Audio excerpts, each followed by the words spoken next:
Hi అండి, ఈరోజు గుత్తొంకాయ కూరకు కావాల్సినవి మీకు చూపిస్తాను. ఇక పచ్చిమిర్చి, ఉల్లిగడ్డ, టమాటా నూనెలో ఉడికించిన. కొంతమంది పచ్చిది కూడా చేస్తారు కానీ నేనైతే నూనెలో ఫ్రై చేసిన. ఇగో ఇది ఉల్లిగడ్డ, టమాటా, పచ్చిమిర్చి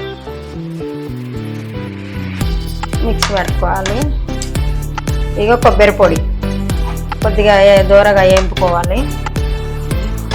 ఇక డ్రై ఫ్రూట్స్ కూడా వేస్తున్నా. గుత్తొంకాయ ఇక ధనియాలు, లవంగాలు, చెక్క అన్ని మిక్సీ పట్టుకోవాలి. వేపుకొని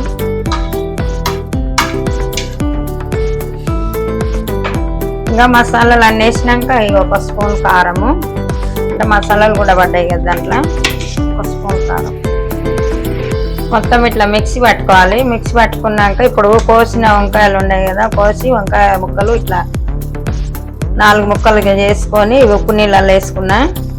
ఇప్పుడు దీన్ని మొత్తం మసాలా అంతా దీనికి పట్టేయాలని.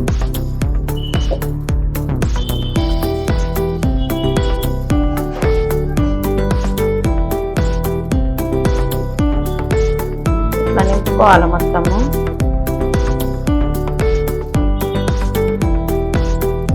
చేసుకున్న మసాలా ఉంది కదా, ఆ మసాలా అంతా దీనిలో వంకాయలకి ఇట్లా పట్టించి మిగతా మసాలా పక్కకు పెట్టిన.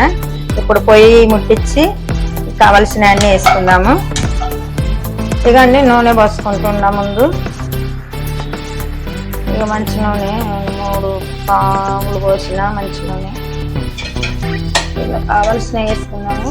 గుత్తొంకాయ కూర ఇదిగోండి, జీలకర్ర, ఆవాలు, ఇక ఎండుమిర్చి,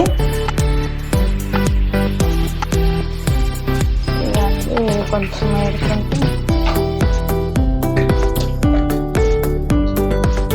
ఒక స్పూన్ అల్లం పేస్ట్ వేసిన. అల్లము పచ్చి వాసన పోయేదాకా వేసుకున్నాను. ఇక పసుపు, ఒక స్పూన్ పసుపు. ఇప్పుడు ఎర్రగా వేగినాయి కదా, ఇందాక మనము మసాలా నింపి పెట్టుకున్న వంకాయలు ఉన్నాయి కదా, ఇగో ఇవి మంచిగా నూనెలు వేసుకోవాలి.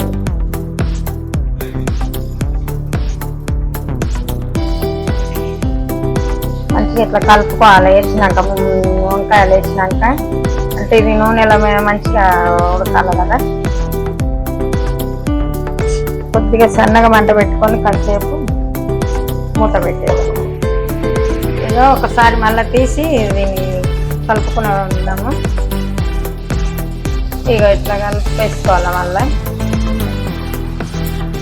వంకాయ ముక్కలు ఇట్లా ఉడుకుతున్నాయి కదా, ఇప్పుడు ఇందాక చేసుకున్న మసాలా ఉంది కదా, కొద్దిగా వాటర్ వేసి మళ్ళీ దీంట్లోకి సర్వ్ చేసుకుందాము.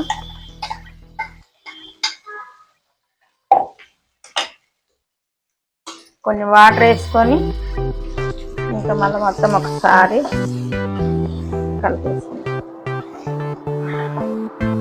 గుత్తొంకాయ కూరకు మసాలా ఇంకా మనకు కొద్దిగా చిక్కగా అనిపిస్తే కొద్దిగా వాటర్ వేసుకోవచ్చు.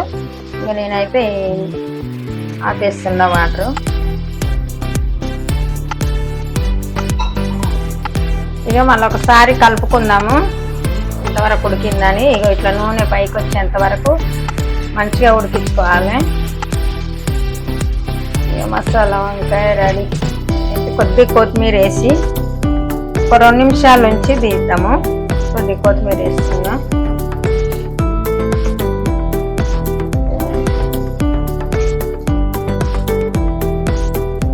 ఒక 2 నిమిషాలు ఉంచి ఆఫ్ చేసేస్తాం. ఒక 2 నిమిషాలు. ఇక గుత్తొంకాయ కూర రెడీ అయిందండి. లాస్ట్కు తీసుకొని కొంచెం కొత్తిమీర వేసుకుంటే ఓకే, అయిపోయినట్టే. మీరు కూడా టేస్ట్ చేసి మళ్ళీ మీరు కూడా ఇలా చేసుకోండి. ఇంట్లోనే గుత్తొంకాయ కూర ఎలా ఉందో మళ్ళీ కామెంట్లో చెప్పండి.